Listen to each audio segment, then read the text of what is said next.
Just before we get started with some introductions, could I have a show of hands, please? Anyone here ever owned or currently owns physical gold? Next question, the obvious one. What about Bitcoin? Oh, very good. Excellent. So, thanks for attending this. I think what we'll do, we'll start off. We are all 4 UK-based business owners. Myself, I run a sales and marketing business, but as an aside, we launched a few months ago the UK Bitcoin Business Network. There is a huge trend in the UK of small, mid-sized businesses adding Bitcoin to their balance sheet. I think the statistic was there's £3 billion of savings in SME business accounts, and over half of that at 0% interest rates. So, you know, small, mid-sized businesses who employ 60% of the workforce in the UK are looking for options to strengthen their balance sheets.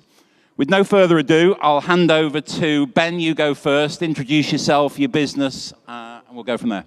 Thank you very much, Jeremy, and good morning, everyone. How fantastic is it that we're here together talking about freedom, liberty, and the future of the West? Is it good?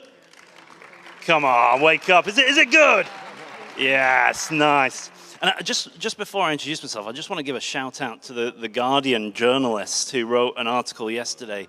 The headline was something, or the byline was about Liz Truss's gathering of the hard right. You know, and it had everything in there, every buzzword you can imagine, Pizzagate, you know, Trump, race, you know, all this kind of stuff. But it said that we're going to be talking about Bitcoin. You know, shock horror, this freedom technology. And I'm looking forward to getting into it and why I integrate it into my business, English Lakes Hotels, which I'm very, very proud to lead, which is this group of hotels, resorts, and inns in and around the beautiful English Lake District. Yeah, so if everyone wants a trip to the Lake District, see him afterwards, and I'm sure some nice discounts will be on offer. Over to you, one of the sponsors of CPAC, Cameron, TallyMoney. Yeah, I'm the founder and CEO of TallyMoney. We believe that people should be able to have access to money that holds its value and maintains, and where they maintain legal control, and that this is very important for individual financial well-being, but also to promote savings and productivity in society. Money is just a product, and if you consider it that way, we've got a very structurally flawed product that's run by the state, and so we need to have alternatives to this. Competition delivers better outcomes for consumers, so, you know, from the private sector point of view, we do need to offer competing products and give people a choice. And so TallyMoney, we build a non-government, independent global monetary system, but it seamlessly connects and interacts with the incumbent system so that it's familiar to use. So with Tally, you get an everyday account and a debit card, just like you would with your bank, but the whole time you're in a Tally account, you're using milligrams of gold that we brand as Tally. You're using that as your money for your savings, for your security, you know, better savings performance, all that type of thing. And you just go about your day and operate in sound money, which is what we're trying to deliver. Thanks, Cameron. And you've got your exhibiting as well, so anyone who wants to open a TallyMoney account can simply, after this, walk down and sign up. Yes, we've got a promo code for CPAC as well, but yeah, come over and see us and have a chat. We've got bright yellow everywhere. Brilliant. Over to you, Scott. Hi, everybody. My name's Scott Ellam. I'm the CEO and founder of XCE, Connecting Excellence Group. So we're a publicly listed operating business with Spencer Riley as our flagship company. Now, the company is an international executive recruitment firm. Headhunting is probably the easiest way to put that. Now, my journey into Bitcoin and journey into putting Bitcoin on our balance sheet in 2021 as a reserve asset, and then listing the business to acquire other companies and hire more people and really inject Bitcoin into the business and build a business that's traditional, that people understand, but grows as a direct result of a Bitcoin balance sheet. Started with, and one of the reasons we're all in this room now, 2014 to 2016, I'd set the company up in my early 20s, and then I very, very quickly found out that if you actually invoice any clients in the UK and make any money, you get hammered with some exorbitant taxes. And I thought, okay, number one, yeah. And then I discovered Bitcoin in my personal life, and just because a lot of the audience seem to own Bitcoin, but we've not really covered the basics yet. It's the first time in human history we've had a mathematically scarce asset. First time we've had one that can be transferred anywhere in the world without a third-party permission. That's your bank's permission, your government's permission. And the first time we've got one that's unconfiscatable. Now, if you're living in a state or regime around the world that might increase taxes in the future and might take possession of your property in the future, then that's a very powerful tool to have. And it took probably 16 to 2020 for me to understand that personally. And then I moved my office into Leeds City Centre, and I thought, we've built up this cash reserve, we're ready to grow. And we all know what happened in 2020, but the reaction from governments around the world was to immediately double the money supply and devalue the money that we'd saved in an SME private business at the time. So I took the decision to commit our balance sheet to Bitcoin and bought every day and every week for 4 years, which might sound glorious, but if you remember, there was an 80% drawdown through that period. So we were growing a business, and my accountants were looking at me wondering why I was buying this asset that was falling in value. But that's the point with Bitcoin, really. It's a long-term savings account that removes the control of government from your money. We chose to do that in a business. And then recently I listed XCE Connecting Excellence Group to allow us to leverage the ability to accept capital from outside of the UK and inside of the UK, to acquire businesses that are then driven, the people within those businesses and the businesses, by performance-based equity backed by profit, and the capital markets team on the balance sheet side of a business where you've got Bitcoin. But ultimately, it all started because having a money that the government can't take from you without your consent, I believe, is the most important vote an individual or a company can have. And if we don't start with the money, then nothing else can be fixed. And we need a sound money first. I'm a fan of gold as well. So what's the, I understand it's quite an educated audience, but what is the problem with fiat currencies like the British pound? It's not the worst currency, there are far worse, but what is the problem? Because, this, we all sort of agree, is the root of a lot of problems in the UK. Nobody's going to be adopting the British pound over the next 10, 20, 30 years outside of the UK. But the ultimate problem is if a government/central bank can print more of the money, then they can devalue the money, not just that you're saving, but you're earning, which means individuals and businesses look to buy assets. And if you look around the UK, the property prices over the last 10, 20 years is a direct result of the government printing more money. Your property's not gone up in value. Your cash has gone down in value that you're measuring the property in. And until we remove the ability for governments to create more money at will and decide where they spend it, then we're all on a kind of declining, sinking ship, dictated to by those who've probably not run businesses, not owned businesses, and not made good decisions. Yeah, I think fiat money has some benefits as well. Oh, the clapping stopped when I said that. Fiat money, we see some of those benefits every day. But what we see as well with the pound and with all currencies is that going down and to the right forever, Laura. Like literally the value's sliding off, and people don't necessarily realize that because they just see other things going up in price. So your eggs are going up, your petrol's going up, your tuition fees, your house, your rents, all of these things are going up to the right, and it's inverse to the value of the pound. And so that's the core problem for people in the United Kingdom, is that the value of the pound is going down.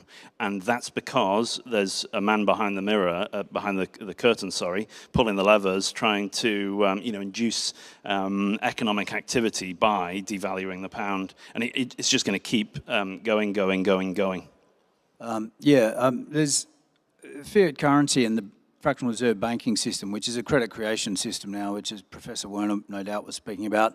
The whole system's designed to protect and benefit the banks to the detriment of the savers and depositors.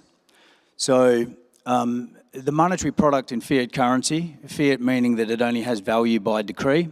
So the nature of money over over history, money used to be very clear what the asset was and who was the owner of it. So when you use a physical, thing like gold or tobacco or, whatever it was, the owner of it was the one in possession of it, and it was quite clear. And then we sort of got a banking system where you started having a unit of currency that was a promise to redeem for a real asset, but you don't own the asset anymore. You actually have a creditor-debtor scenario, so you have different legal rights in that case. And then after 71, when we came out of off the gold standard, or the US dollar did, it was no longer redeemable to anything, and it wasn't anchored in anything. It actually became a government promise of nothing, effectively. It's just a brand. And all of these things, the legal status that you don't have, and in a way you think you have the money in your bank, but there's no money there, and you're a creditor of the bank if you're a customer of the bank. And in this system, they get to take lots of risks that you wear the exposure to. They pay you a pittance in interest, and so they pay you interest because you've lent them your money. Interest is a yield paid on a loan. So you've lent them your money. They're off doing risky things, generating lots of profit, but you don't see any of that. You just get this pittance of interest. And then when they get too leery and mess it up, we as taxpayers then bail them out. So it costs us again. And since 2012, it's come into law that they can conduct bail-ins. That's where a single institution, a bank, with agreement with the regulator, can actually confiscate part of your deposits, part of your savings from that bank to prop it up. So it's just like a whole lose-lose situation, and it doesn't promote, it doesn't motivate anyone to be more productive, to earn more, to build financial, security for themselves and their family, to be productive in society. For that you need sound money. You need things like Bitcoin, and you need things like TallyMoney, so that the public have a choice to, away from this structurally flawed and, dangerous thing. Yeah, I mean, for me personally, it was a bit like you, Scott. It was in the COVID lockdowns. My business was heavily affected, went on pause.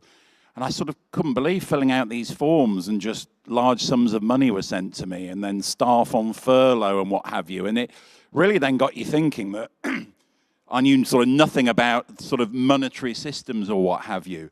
But if we sort of look at it, this is going to be a hard thing to solve in the UK, correct? Because if you look at the UK finances right now, if that were an individual or a business, we're essentially sort of bankrupt. Oh yeah, and I'm a I'm a public CEO, so since we listed, I've been told to curtail how I speak a lot by advisors and by investment banks and by lawyers. But Liz Truss accused business owners in the UK of being cowards earlier on today, so I said to her, okay, I'll talk normally. But that hope that's been stripped from people in the UK, in executive recruitment, a lot of the people who come into the industry are in their early 20s. We've got people in the office, it's performance-based, so low basic salaries, high commissions, and you've got people in the office who've performed exceptionally well over a 3-year period coming into the industry and earned a bonus that would have 10, 15 years ago been a deposit for a house and a leg up in life for that individual. And I've got them upset in a business saying, I can't afford a house, the tax is exorbitant, can I put the money into my pension? Now, they're in their 20s, they don't own a house yet, and they're trying to optimise for tax efficiency when they've just worked from 8 o'clock in the morning till 8 o'clock at night, doing everything they can to provide a better life for them and their future families, and it's been stripped away by inflation. And you see the knock-on effects is the reason that we're here, because socialism becomes pretty appealing when you're in your early 20s and there's no hope. So unless you're going home at night knowing that the money you're saving, whether it's £100 a month, whether it's £500 a month, whether it's a few thousand a month, is going to buy you more in the future than it buys you today, it drip feeds into decision-making that's short-term. I'll gamble. I'll go on holiday. I'll do this because, well, what's the point in saving the money up for the next 5 years? Because by the time I've got towards buying my first house, the money's devalued by another 25%, and the house has gone up by 25%, and I'm 50% down. And until we get that message and understanding throughout society that unless you start with a sound money, you're not going to fix the problems. Everything else we talk about here is a result of government likes to print money, loves an excuse. because you can say the GDP's gone up. Per capita is just being destroyed over a long time period. And it feels like we're in that kind of boiling frog scenario in the UK where nobody's really noticing because it's only 2, 5, 8, 10% a year that they're getting stolen from. Yeah, such an important point. I think it goes down to the core issue, which is that, you know, we have this money that devalues over time, so people then shorten their time horizon. I think that's the biggest benefit of hard money, is that it lowers your time preference, that you are then looking to the future. You're saving, knowing that you might be able to do more in the future. You're accumulating capital, and that's how civilizations are built, that you're able to save now and build for the future. And the inverse is true. So when the value of money is going down, people become far more short-termism, if that's a word, you know, to think only about today or tomorrow. And that's why, and you say, oh, how are we going to solve this as a nation? I don't know how we'll solve it as a nation, but the benefit of Bitcoin is that you can do it on an individual basis right now. You can start accumulating. It's not a get-rich-quick scheme. It's a get-free scheme, and it takes some time, but accumulating hard money, whether it's TallyMoney or gold or with Bitcoin, is how you can get free over time. Because otherwise, and you know, you talked about the financialization of other assets, you know, and that's what we're seeing with housing. You know, with the value of the pound going down, people are scrambling to try and find places to put money. None of it's in the UK anymore. They're scrambling to find places outside of the UK. That's the biggest worry with it. Is you're seeing houses go up between that 1 million to 3 million mark now that have got massive drops in prices, and you're seeing the value of houses over in Isle of Man going up because people want to get their money out. And my argument is you shouldn't have to trust anyone with your money.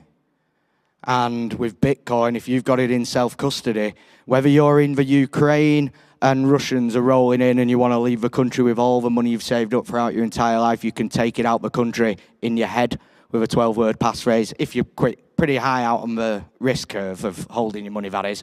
There are better ways with safety deposit boxes across a couple of jurisdictions, but unless you can take the money out the country in a time of war or a time of state intervention that's going to repossess the money from your bank accounts, then it's not your money. And the way to fix it is every individual understanding that and making their own personal choice to do it, and every business making their own personal choice to do it. And if everybody in the UK tried to put £500 into Bitcoin today, do you know what would happen? They'd have to fill in a form that tests their knowledge on Bitcoin, ask them what their net worth is, and then demands that they only put 5% of their, I think, and lawyer James from Hill Dickinson will tell me to get this number right, and estimated between 5 or 10% of their money into the asset class a year. And then they will make you do a 24-hour cooling off period while you think about the decision before you buy £10 worth of Bitcoin.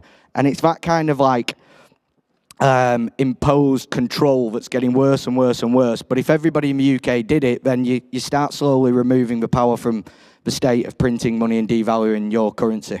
Yeah, I think there's one other aspect. I mean, it sucks that the value of the money that we use and we've used all our lives is being devalued. The more you earn it, the more, you know, it's being devalued on the way through, and, you know, it certainly doesn't promote saving and responsible things like that. So I agree with all that. But there is also this other really sinister element. It is a mechanism of control. If the government's running and you're trapped in a monopoly of just one monetary product and the government controls it, then they control you. And that's not even going to war or, you know, trying to flee the country or anything. I mean, that's just to live and exist in the country, that you're under the thumb of the issuer of that currency. You've got people who make decisions about the value of that currency that do not have any accountability. They don't suffer the consequences of those decisions. We all wear it as the public. And then you've got the advent of central bank digital currencies coming, which even cuts out the incompetent bankers in between, where it really just has this absolute power of a government-issued and controlled monetary thing that we're using as a medium of exchange. I think we've all kind of covered why it's not a very good store of value. But we need money in our lives. We do need money, and just to go about and be, you know, prosperous and you know, look after ourselves. So So you've just got to make sure you've got other options. I'm really, really pleased, and you know, this is the inaugural CPAC, but there are at least 2 options for people in the UK now. You know, I'm a big fan of Bitcoin, and clearly I think TallyMoney is appropriate for everyone to have. We asked at the start about whether people self-custody gold in here, and quite a few people raised a hand, but if you had to go and move that gold from the UK to Dubai or whatever, no, probably not the most favourite tax-free jurisdiction at the moment, granted, but if you have to move it out of the country, then it's hard to take it on a plane, and I think that's where Bitcoin comes in, and there's no limited company, no risk from an insurance point of view, and no third-party risk when it comes to the individual who's in control. So I would always argue that that's the fundamental reason why I am Bitcoin only and quite focused on that. But just a funny point on medium of exchange. British business placing people in the USA. We placed somebody in the USA, and the check was the US are quite archaic somewhat in their payment to overseas companies, and I think it's so that they can hold on to the cash a little bit longer. And we received a check for about $100,000 from a US client, and my assistant said, you're going to have to go to the bank to cash that check. When I got there, I was interviewed about why we'd been sent this check, and I had to answer, well, we've kind of sold the company a person. So it took 6 months for us to get the money into the bank. Now, recently, we placed, we got paid via Bitcoin for a chief investment officer for a Bitcoin investment fund, and they paid with Bitcoin, and we were on the phone while the payment got made, and it was click, got it, thank you very much. And you can verify it on any laptop or on any phone in the world. You can click into that wallet and you can see that money landing. So it's accountability. If the government start using it, ours owns what, 61,000 Bitcoin?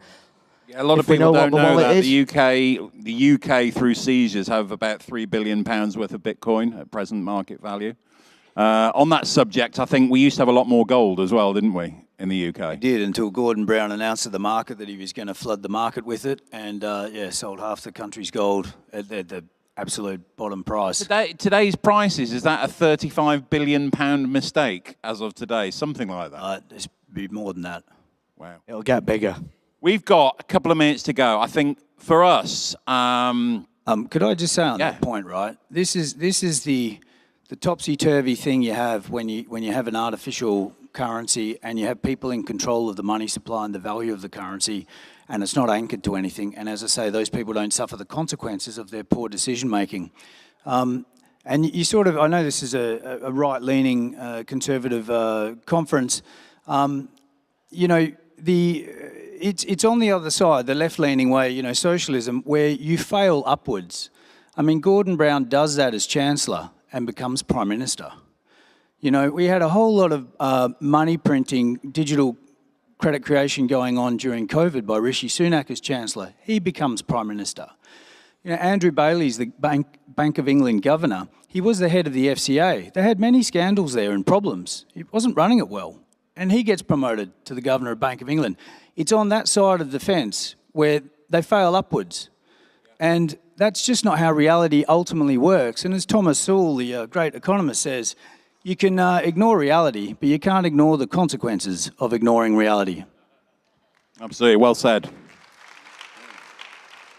We've got about 75 seconds left. Not financial advice, but to the room sort of here, any parting words?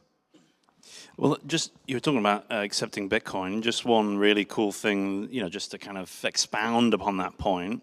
You know, I'm buying my coffee, you know, an incredibly high-grade coffee, specialty coffee, direct from the farmer, the producer, who grows it on the side of a volcano in El Salvador, and I'm sending him the Bitcoin direct to him. You know, you talk about fair trade, oh, cut out the middleman, cut out this, that, and the other. Well, you're still having to, you know, pay pounds, and then the SWIFT, and there's all these transaction fees, all the rest of it. And that's the power of Bitcoin. No one can stop me buying coffee from a farmer in El Salvador now. And that's, phenomenal achievement of Bitcoin. Amazing. Thank you, everybody. Probably two things to finish off. Please go and see TallyMoney, the stand in the exhibition hall. And also opposite there is a company called Renewablocks. And we have a big energy problem in the UK. There is a panel discussing this. Energy optimization via Bitcoin mining using renewables in the UK is really possible, and it'd be really interesting for you to go and have a little bit of research with that. But anyway, thank you for listening, everybody. Have a great rest of your day.